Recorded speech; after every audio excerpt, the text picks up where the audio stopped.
kasusnya waman kusida bi adzi nafsin aw malihi. Ini membela diri. Kalau membela diri bagaimana sampai menghilangkan nyawa orang lain? Contoh kita lagi jalan ya, naik motor sama istri ya, mungkin lagi jalan-jalan malam, pulang dari mana, ada nih begal. Ya, begal mau minta harta kita. Fi nafsihi aw malihi. Mau menyakiti tubuh kita atau mau mengambil harta kita. Enggak maulah, ini motor saya, dipertahankan karena basicnya ini jago silat atau jago karate, akhirnya ya duel dengan si perampok ya, perampok ada dua, satu motor itu ya, ada dua orang ya, karena ini berani akhirnya berantem, membela diri. Dan dalam membela diri tadi ya, namanya ahli bela diri, akhirnya bisa membunuh, dalam arti golok yang mau dipakai membacok diambil dan ditusukkan sampai meninggal si rampok. Ini bagaimana nih hukumnya? Andalika wa qatala fala domana alaihi. Itu tidak bahasanya tidak wajib diqisas ya, karena itu sifatnya membela diri kasusnya. Makanya banyak ya kasus-kasus kemarin yang anak muda ya jago karate yang dibegal, akhirnya dia duel ya, sehingga rampoknya itu meninggal ya. Kasusnya kan dibawa ke pengadilan ya.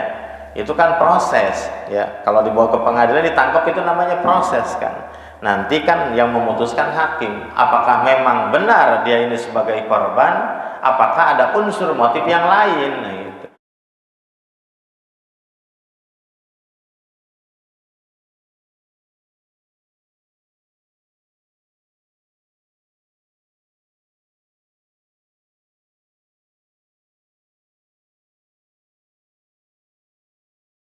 Pada pagi hari ini saya dapat mengisi kembali dalam kajian ta'lim, melanjutkan kajian ta'lim Fathul Qarib tentang jinayat atau tentang ketentuan-ketentuan ketika seseorang melakukan kesalahan.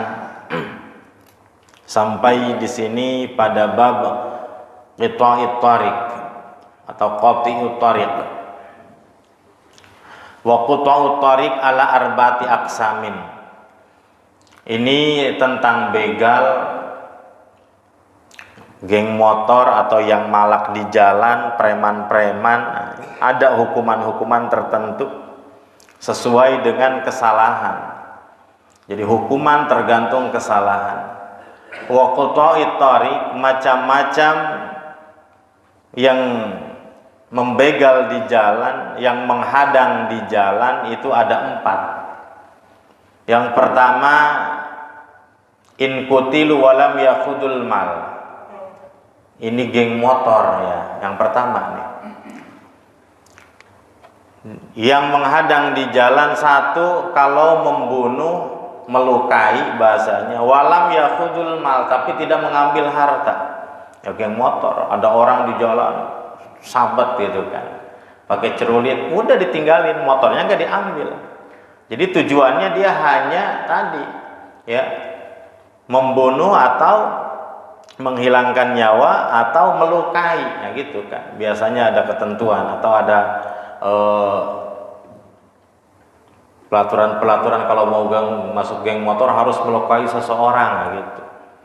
Jadi random, siapa aja yang lewat ya dihadang, ya dibacok, ya divideokan oleh mereka baru sah masuk ke geng motornya. Ini bagaimana hukumannya kalau seperti itu? Ya.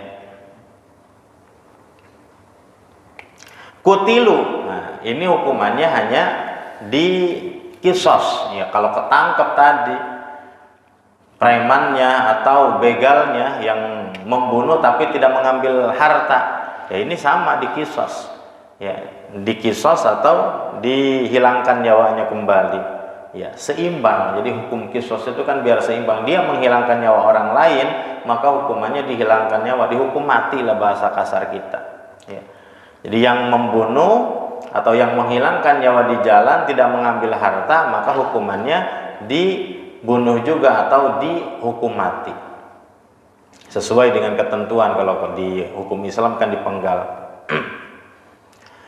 Yang kedua, fa'in kutilu wa ukhidul mal.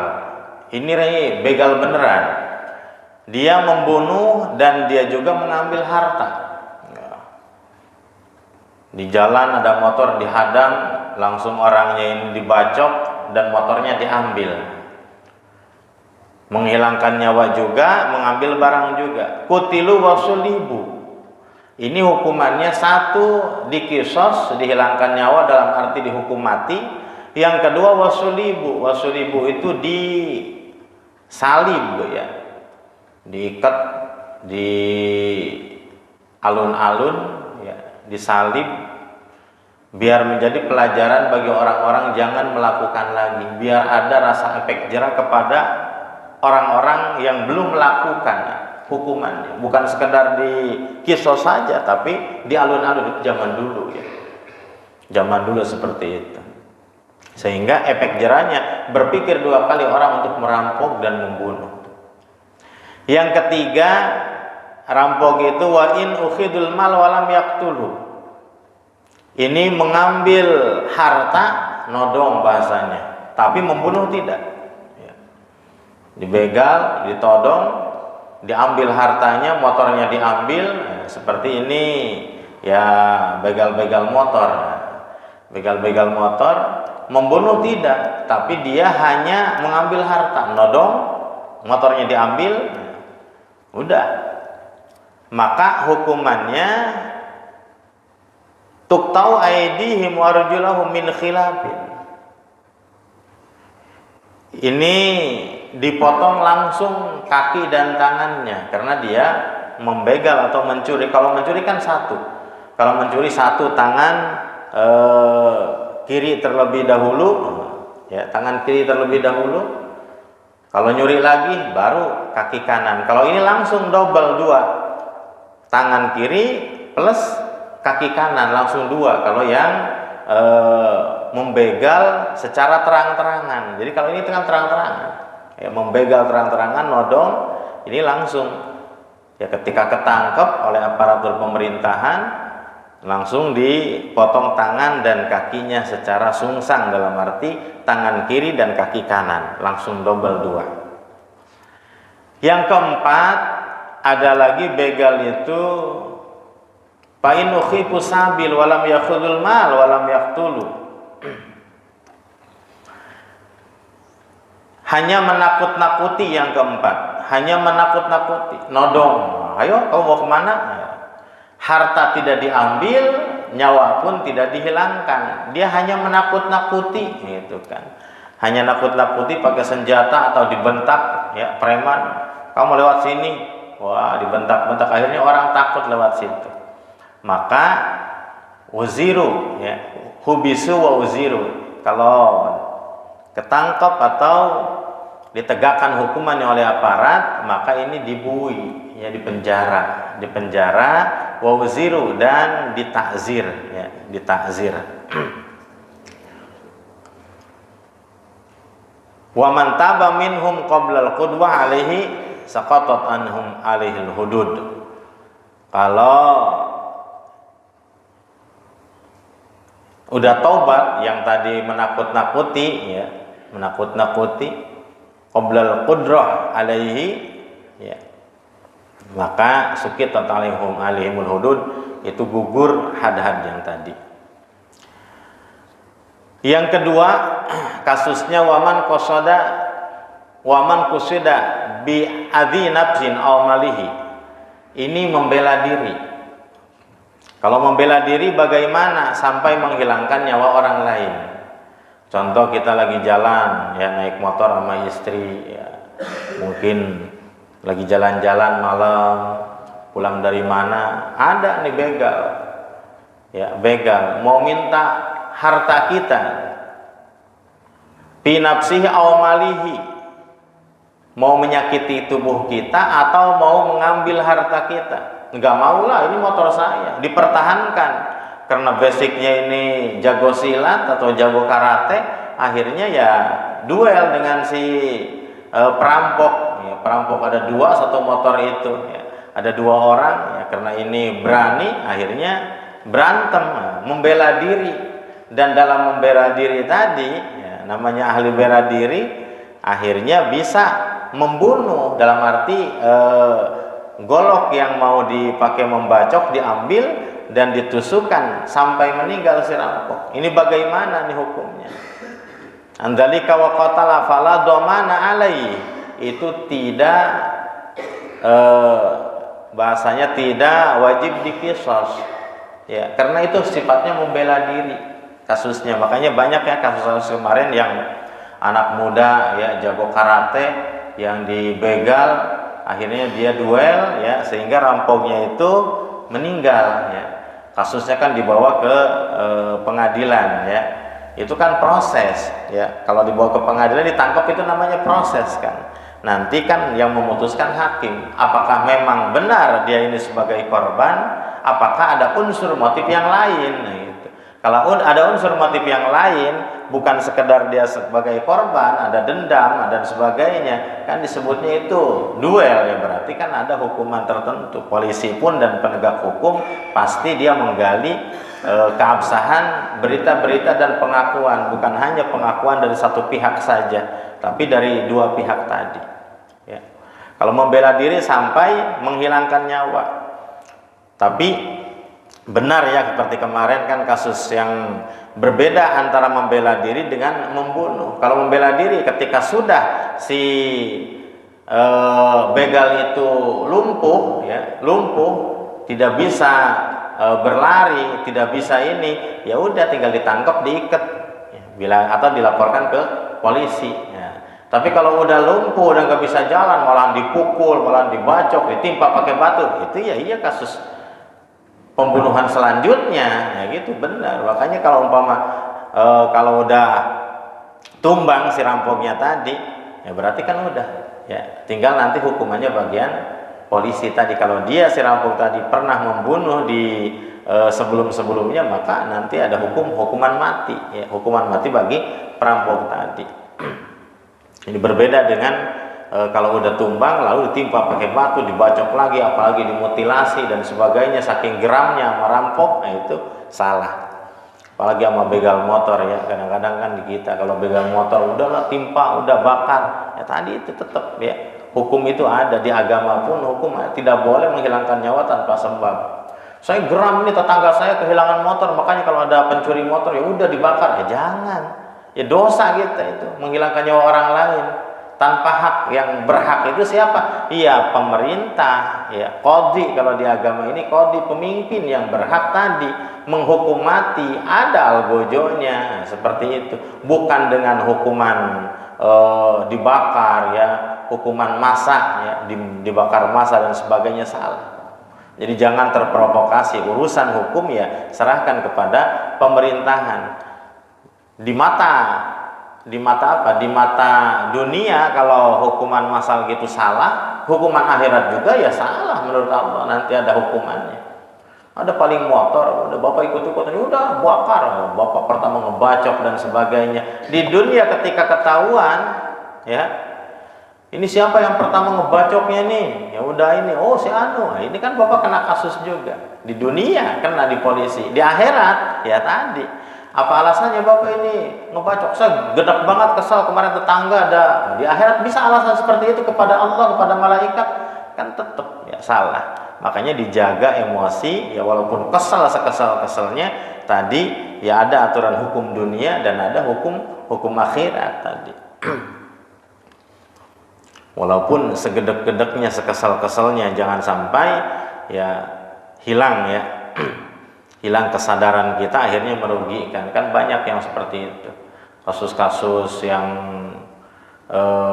debt collector kemarin kan, kasus yang terbaru itu debt collector yang diteriakin maling, akhirnya ya dihakimi massa sampai meninggal dunia. Makanya ketua persatuannya gak terima siapa yang membunuhnya. Kalau ada 10 orang ya tadi 10 orang ya, berarti harus ditegakkan keadilan. Ya, kedekan keadilan berapa tahun di penjaranya. Ya kalau zaman Sayyidina Umar yang 10 orang yang membunuh, 10 orangnya dikisos, 10 orangnya. Tapi kalau di kita mungkin ada hukum-hukum lagi ya, ketentuan kalau di Indonesia. Wala raqibi dabah domanu ma'atlahu dabatu. Bagaimana kalau yang punya mobil, yang punya kendaraan, dia sebagai driver, supir. Nah, supir. Kalau umpama, kalau di sini kan raqibi dabah itu yang menaiki kuda, yang menaiki unta, yang menaiki keledai, ya. Lalu kudanya tadi tidak bisa dikendalikan, nabrak orang sampai meninggal, atau nabrak barang sampai hancur. Nah, sampai hancur. Kalau sekarang kan udah bukan zaman kuda, makanya ini bisa dikiaskan ke kendaraan, mobil, motor. Nah, itu. Bagaimana? Domanu ma'atlab tahu dabatuhu. Karena dia yang mengendarai, dia yang mengendalikan tunggangannya, motor, mobil kalau di zaman sekarang, maka wajib bertanggung jawab ma'atlab tahu dabatuhu, apa yang dirusak oleh kendaraannya. Kalau nabrak, ya, nabrak rumah, mobil sampai rumahnya roboh, wajib mengganti tadi. Kalau sampai menghilangkan nyawa, ya, maka masuknya ke di bagian pertama tadi, menghilangkan nyawa tanpa sengaja, maka wajib denda tadi. Wajib denda, ya. Diat mugoladoh, ya. Diat muhafafah, 100 ekor unta, ya. 100 ekor unta yang sudah dijelaskan di pertemuan sebelumnya. Ini kalau mobil atau motor, ya, sampai nabrak rumah, nabrak orang, atau menghancurkan barang-barang yang lain, maka pengemudi yang wajib menggantinya, sopir, pengendara motor atau sopir yang wajib bertanggung jawab.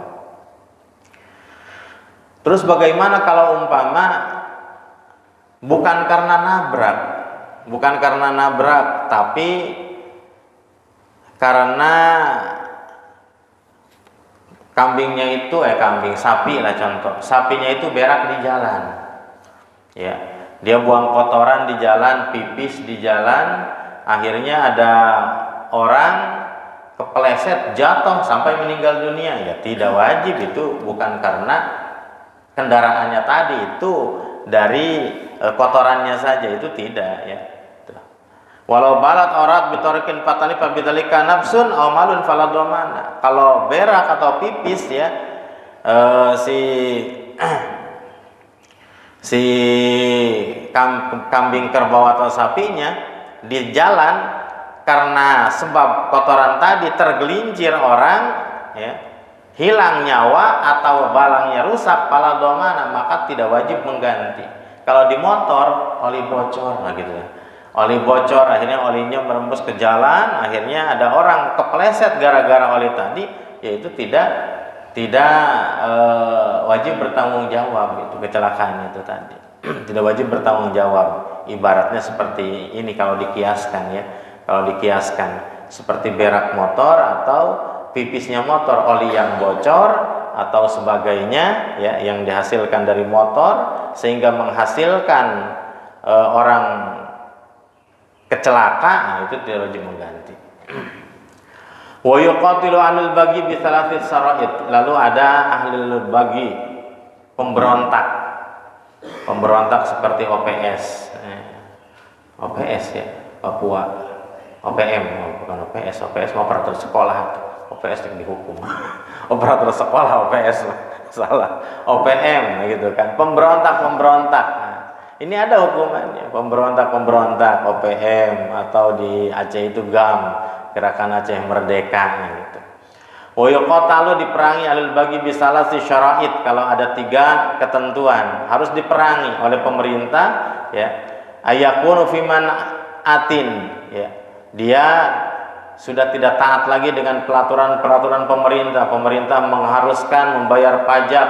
Ini rombongan tidak mau membayar pajak. Pemerintah mengharuskan seperti ini, dia tidak mau.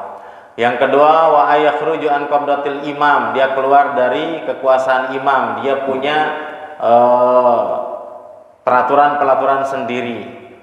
Wa yakuna lahum ta'wilun syaigun, dan sudah mempunyai masa masa yang banyak, ya, sehingga menjadikan resah lama-kelamaan ini bisa menjadi perang besar. Maka ketika sudah mempunyai perkumpulan, bisa ada 100, kalau udah ada 100 saja perkumpulan yang seperti itu harus cepat-cepat diperangi oleh pemerintah, ya, diperangi, ya, walaupun sama-sama muslim, ya, sama-sama muslim tadi. Wa yakun lahum saygun wala yuqatalu asiruhum, cuma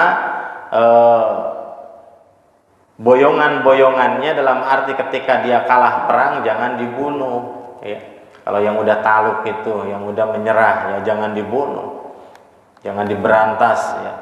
Wala yugnamu maluhum, dan hartanya tidak diambil oleh pemerintah, bukan menjadi gonimah, balik lagi ke harta mereka. Wala yugdabu ala jarihim, itu tentang bugot atau tentang pemberontak-pemberontak. Dari dulu ada Kartosuwiryo LDI itu kan, Darul Islam, yang mau mendirikan daerah-daerah Islam, ya, khilafah, ya, itu khilafah itu wajib diperangi, ya. Tadi kalau pemimpin sudah berbuat adil, ya, kalau pemimpin Islam yang sudah adil, ya, memberontak. Tapi kalau pemimpinnya tidak adil kan beda lagi.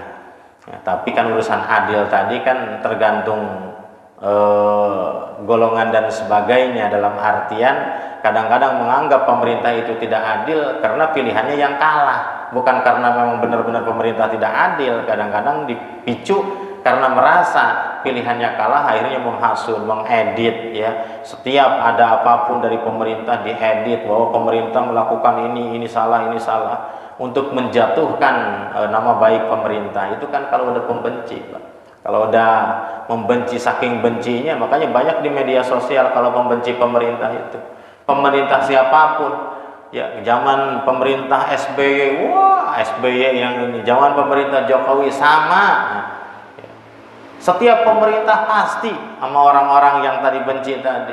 Jokowi ya sekarang mungkin ketika sudah dilantik nih, ya, bulan depan atau bulan sekarang dipelantikan, ya, Prabowo, ya, bulan depan November, ya, bulan sekarang Oktober, ya. Kalau udah dilantik, mungkin kalau pembenci pemerintah tetap, ya, kebijakan Prabowo juga sama, nggak ada yang benar. Itu kalau udah diawali dengan benci, apapun yang dilakukan, ya, itu nggak ada benernya kalau udah diawali dengan benci. Makanya hati-hati kita menjaga hati, ya, jangan sampai terhadap seseorang diawali dengan benci. Namanya benci, apapun yang dilakukan itu nggak ada benernya, ya. Apapun yang dilakukan oleh orang lain nggak benar.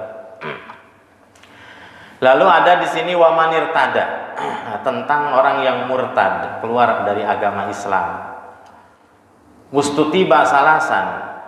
Dalam hukum Islam ini kan ada yang memang awalnya non muslim. Kalau awalnya non muslim tadi, ya, dia memegang agamanya silahkan. Cuma kalau hidup di daerah Islam ada pajak yang harus dibayarkan dalam 1 tahun berapa rupiah, atau dalam 1 tahun berapa, itu ada ketentuan-ketentuannya, ya, membayar pajak karena hidup di wilayah muslim zaman Rasulullah. Silahkan, namanya kafir dhimmi, ya, kafir dhimmi, jadi non muslim tapi aman, sehingga dijaga hartanya, nyawanya, tidak boleh dirugikan oleh orang muslim yang lain juga sama, karena tadi namanya dhimmi, dalam tanggungan umat Islam, ya, dalam tanggungan umat Islam. Ada lagi orang murtad. Kalau orang murtad awalnya Islam, keluar dari Islam, ini yang harus diajak tobat kalau di sini. Wa manir tada, orang yang murtad anil Islam, keluar dari Islam, ustutiba salasan, dipinta tobat 3 kali, 3 hari, ya. Pain taba, kalau tobat kembali lagi masuk Islam, aman. Kalau orang murtad tadi. Wa illa, kalau tidak tobat, kutila. Kalau enggak tobat, ya udah diperangi. Kalau di sini, ya, dihilangkan nyawanya. Karena apa? Karena ini efek buruknya lebih dahsyat daripada non muslim yang awalnya non muslim. Kalau ini namanya pengkhianat. Kalau udah muslim, murtad, dia awalnya kan tahu, ya, tentang Islam, lalu dia pindah agama ke agama yang lain, dia akan menjelek-jelekan agama Islam, dan dia mungkin bisa menarik orang Islam yang lain untuk murtad sebanyak-banyaknya. Nah, ini makanya di sini wa illa qutila, kalau nggak mau taubat ya dihukum. Kalau hukum Islam ya oleh pemerintah Islam. Kalau hukum Islam mungkin kalau di Arab masih. Ya. Di zaman Sayyidina Abu Bakar Siddiq ini, zaman Sayyidina Abu Bakar Siddiq kan banyak pemurtadan yang dilakukan oleh Musailimah Al-Kadzdzab, sehingga tadi taubat yang awalnya udah muslim terus murtad balik lagi, kalau tidak balik lagi diperangi, ya, gitu kan, namanya diperangi tadi terjadi saling menghilangkan nyawa. Kalau tangkap tadi nggak mau taubat ya udah dibunuh. Walam yughsalu walam yusalli alaihi, tidak dimandikan, tidak disolatin, karena kan hukumnya dia tetap murtad non muslim. Walam yudafin fi maqabir muslim, jangan dikuburkan di kuburan-kuburan tempat kuburan Islam kalau orang murtad tadi, kuburan orang murtad. Makanya dalam hukum murtad itu beda-beda lagi ya, masalah nasabnya ya, masalah nasab. Kalau awalnya non muslim nikah dengan non muslim secara agama non muslim, terus menjadi mu'alaf ya, menjadi mu'alaf, maka bapaknya boleh menjadi wali ya, walaupun dulu ketika menikah di non muslim tapi mu'alaf gitu.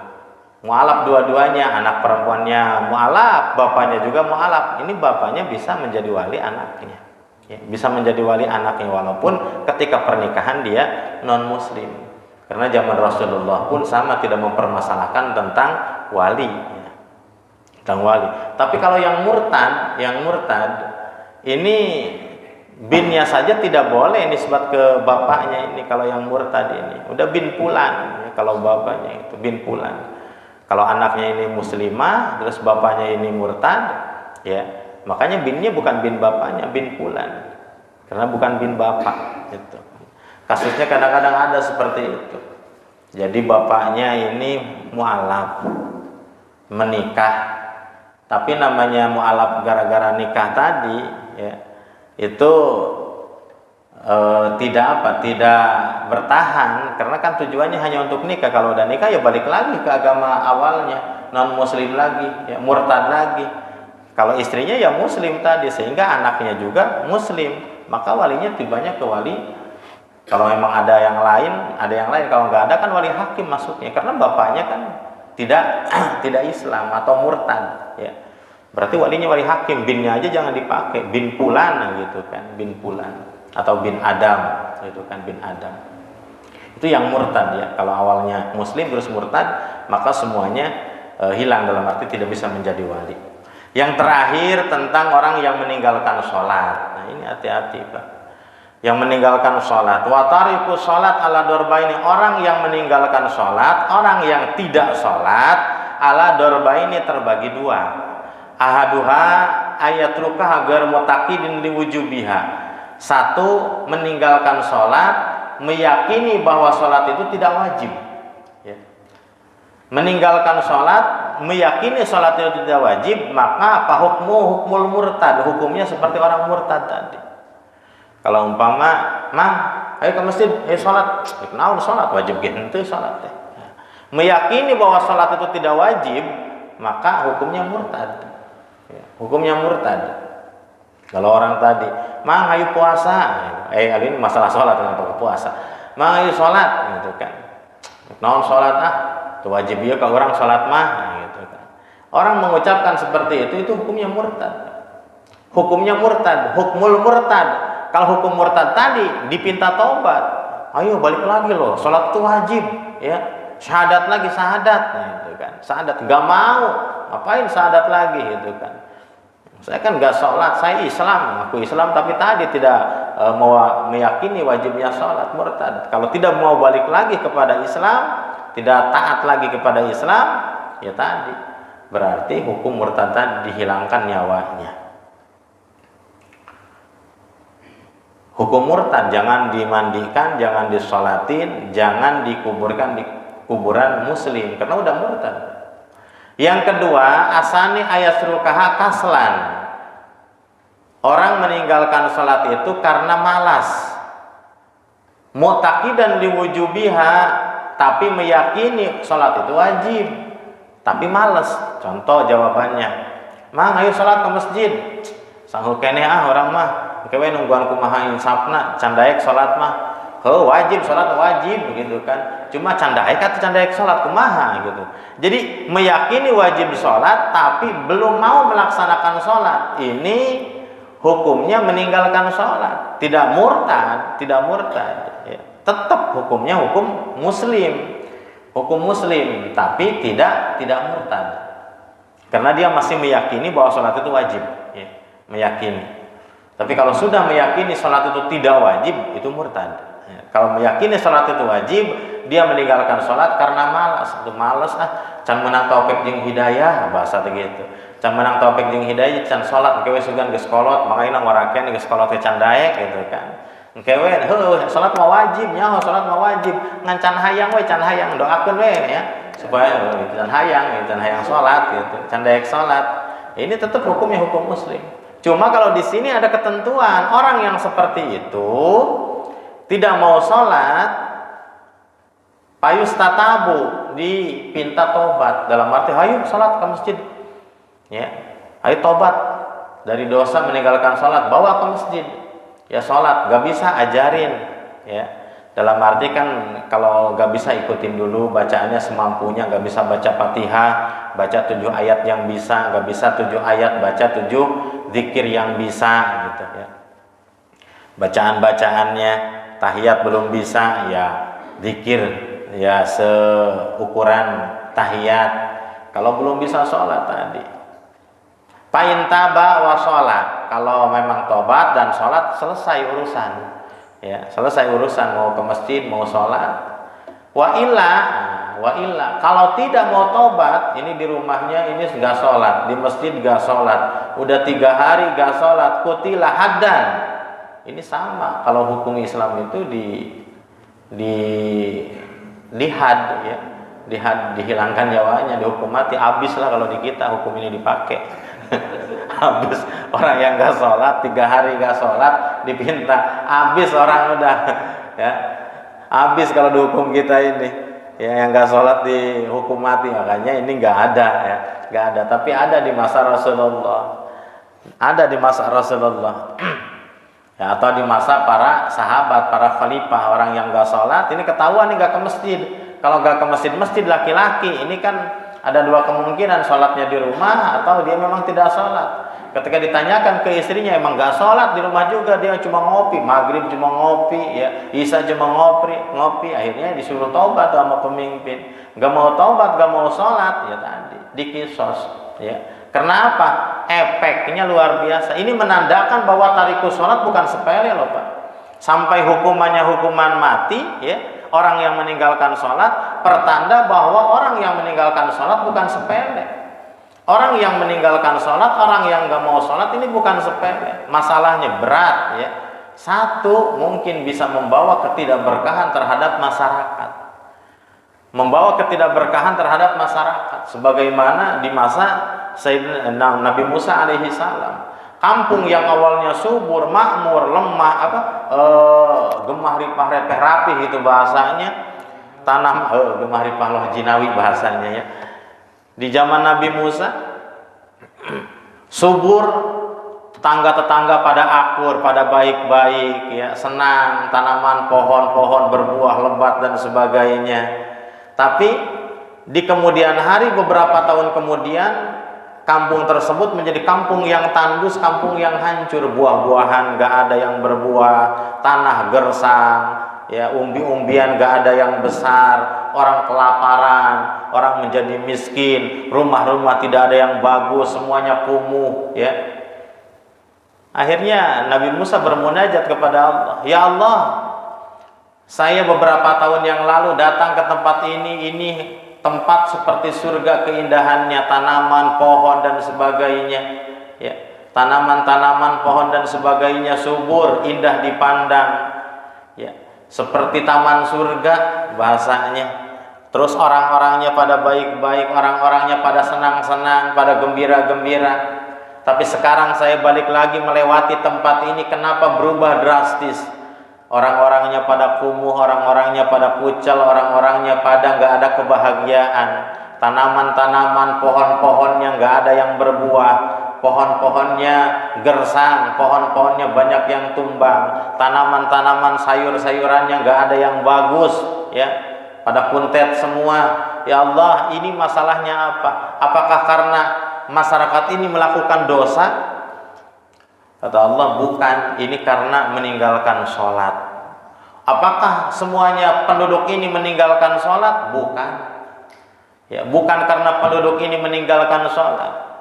Karena ada pendatang baru, ya, pendatang baru dari kampung yang lain, tinggal di situ, hidup di situ, minum air di situ, tapi dia tidak melakukan sholat, tidak melaksanakan sholat, maka efeknya tadi, keberkahan satu wilayah tadi diangkat oleh Allah menjadi gersang. Bukan karena masyarakatnya tidak sholat, tapi karena satu orang yang numpang hidup di situ, yang ikut penduduk baru bahasanya. Penduduk baru gitu kan, di situ tidak sholat, maka keberkahan satu kampung diangkat oleh Allah. Ini kan dahsyatnya tadi, ya, dalam hikayat di zaman Nabi Musa, meskipun hikayat Israiliyah, ya, hikayat Israiliyah di zaman Nabi Musa. Tapi kan korelasinya dengan hukum ini, bahwa orang yang meninggalkan sholat dahsyatnya luar biasa. Sampai di sini di had, ya, di had dilengkan nyawa dalam arti tadi berarti membawa petaka kepada orang lain. Satu, petaka musibah di masyarakat. Yang kedua, bisa saja dia mengajak orang lain yang rajin sholat menjadi malas sholat. Ya, mau ke masjid, ntar dulu ke masjid, di sini ngopi deh, ngopi, nggak apa-apa, nggak ngopi aja. Maghrib tenang, nggak apa-apa. Wah, ini asik ngopi, kasih makan dan sebagainya, nggak jadi ke masjid. Akhirnya tiap maghrib ngopi di situ, ya. Akhirnya meninggalkan sholat. Itu bisa saja efek buruknya seperti itu. Jadi orang yang meninggalkan sholat bisa saja efek buruknya menular kepada orang yang rajin sholat. Yang awalnya rajin sholat, karena bergabung dengan orang yang tidak sholat, maka lama-kelamaan dia yang kalah, ya, yang kalah dan menjadi tidak sholat. Itu efek buruknya. Akhirnya banyak yang tidak sholat. Makanya di sini hukumannya luar biasa, ya, meninggalkan sholat. Meskipun di kita ini sudah tidak berjalan atau berlaku, ya, karena ini terlalu ekstremis, ya, ekstrim, ya, tapi alangkah baiknya kalau memang kita punya saudara, punya tetangga yang belum sholat, ya, ajak terus, ya. Jangan kita yang kalah, yang nggak sholat ngopi, ujung-ujungnya meninggalkan sholat, tapi kita harus membawa kebaikan. Ya, kita ajak, ayo Pak ke masjid, ayo sholat. Ah, belum mau, ya udah di rumah nggak apa-apa, sholat yang penting sholat ya Pak. Iyalah sholat, ya. Pertama kan ngomong malu gitu, padahal nggak sholat, tapi iyalah sholat. Besok ajak lagi, ya, ketika lewat ke rumahnya, ayo Pak ke masjid. Oh, belum mandi ini, duluan aja ke masjid. Ya, kalau orang yang malas kan dengan 1000 alasan, Pak. Sama aja Bapak seperti ngajak ngaji ke sini, 1000 alasan, pegel-pegel, pusing, ya, gitu kan. Kalau orang yang enggan melakukan kebaikan dengan 1000 alasan tadi. Ya, tapi jangan bosan terus, besoknya ajak lagi, ayo Pak sholat. Besoknya udah nggak ada nongkrong di depan lagi. Ah, tahu saya kalau nongkrong di depan pasti diajak sholat lagi. Ya, diajak sholat lagi, ketemu ajak lagi, jangan bosan, ya, jangan bosan untuk melakukan kebaikan. Ya, dari 10 kali mungkin taufik hidayah datang di yang ke-10, ayo sholat. Ah, walaupun malu-malu, walaupun umpama dia kepaksa, akhirnya ya udah, tungguin ya, saya ngambil peci, malu nih, baru pertama ke masjid takut ada yang liatin, ya, gitu kan. Ayo diantar nggak apa-apa, ya. Akhirnya dia mau sholat, besoknya sholat, itu kan pahalanya gede, ya. Ganjarannya gede ketika bisa mengajak orang lain melakukan kebaikan. Bapak yang mengajak saja ini mendapat kebaikan yang setimpal dengan pahalanya. Mandala ala khairin falahu mithli ajrihi. Orang yang menunjukkan kebaikan maka pahalanya sama dengan orang yang melakukan kebaikan tadi. Makanya jangan pernah bosan mengajak untuk kebaikan, ngajak ngaji, ya, ngajak sholat, dan ngajak berbuat kebaikan, sedekah, gak apa-apa. Makanya para panitia masjid nih, kalau umpama yang nagihin dan sos, dana sosial kematian, 1 kali gak ngasih, 2 kali gak ngasih, 3 kali gak ngasih, ya tetap terus ke 4 ke 5, jangan bosen.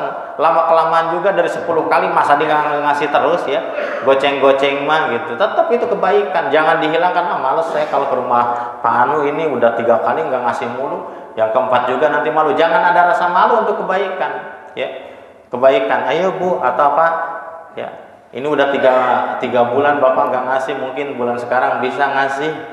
Oh ini ada goceng, ternyata bulan keempat dengan alasan malu dan sebagainya, intinya itu dia melakukan kebaikan. Dan Bapak yang mengambil uangnya sedekah tadi mendapat kebaikan juga ya, karena menunjukkan dan mengajak untuk berbuat kebaikan, maka mendapatkan pahala sebagaimana pelakunya. Hadirin jamaah yang dirahmati Allah, mungkin untuk bahasan kali ini saya cukupkan sekian, kurang dan lebihnya mohon dimaafkan. Apabila ada kata-kata yang salah atau bahasa-bahasa yang kurang tepat, mohon dimaafkan yang seluas-luasnya. Ditutup dengan ucapan billahi taufiq wal hidayah. Assalamualaikum warahmatullahi wabarakatuh. Allahumma salli ala sayyidina wa habibina syafiina wa karimina maulana Muhammad wa sallim wa radallahu tabaraka wa ta'ala kulli sahabati rasulillahi ajma'in amin. Alhamdulillahi rabbil alamin hamdan na'imin hamdan syakirin hamdan yuafi ni'amahu yukafi mazidah. Ya Rabbana lakal hamdu kama yanbaghi li jalali wajhikal karim ala jami sultanik. Subhanaka la nuhsi sana'an 'alaika kama asnayta 'ala nafsika falakal hamdu hatta tarda wa lakal hamdu idza radita lakal hamdu ba'da ridha. Allahumma salli wa sallim ala sayyidina Muhammadin fil awwalin wa salli wa sallim ala sayyidina Muhammadin fil akhirin. Salli wa sallim hatta tarisala radha man alihi wa ndakhar warisin. Allahumma ya muyassir kulli asir wa ya jabir kulli kasir wa ya sahib kulli farid wa ya mughni kulli faqir wa ya muqawi kulli dhaif wa ya ma'mana kulli mukhib yassir 'alaina kull al-'asr fa tayassir 'asir 'alaika yassir. Allahumma ya man la yahtaju ila al-baina tabsir hajatuna ilaika kathir wa anta 'alimun biha basir. Allahumma ya muyassiru yassir wa ya mudabbiru dabbir wa ya musahhilu sahil sahil 'ala kulli 'asir bi jahi basyirin nadir. Allahumma hassil maqasidana bil khair khususan maqasid hadhil jamaah fi hadzal masjid wa yarzuqna rizqan halalan thayyiban mubarakan katsiran wa yarzuqna auladan shalihan aw salihatan barran taqiyan nafi'an fid dunya wad dunya al akhirah wa yarzuqna ziyaratal haramain wa yarzuqna ziyaratal makkah wal madinah rafa fi kulli sana min ghairi ta'abin wa la masyaqqatin wa la dirin bal bila hisabin bi rahmatika ya arhamar rahimin. Rabbana atina fid dunya hasanah wa fil akhirati hasanah wa qina adzabannar bi fadli subhana rabbika rabbil izzati amma yasifun. Assalamun alal mursalin walhamdulillahi rabbil alamin. Bismillahirrahmanirrahim.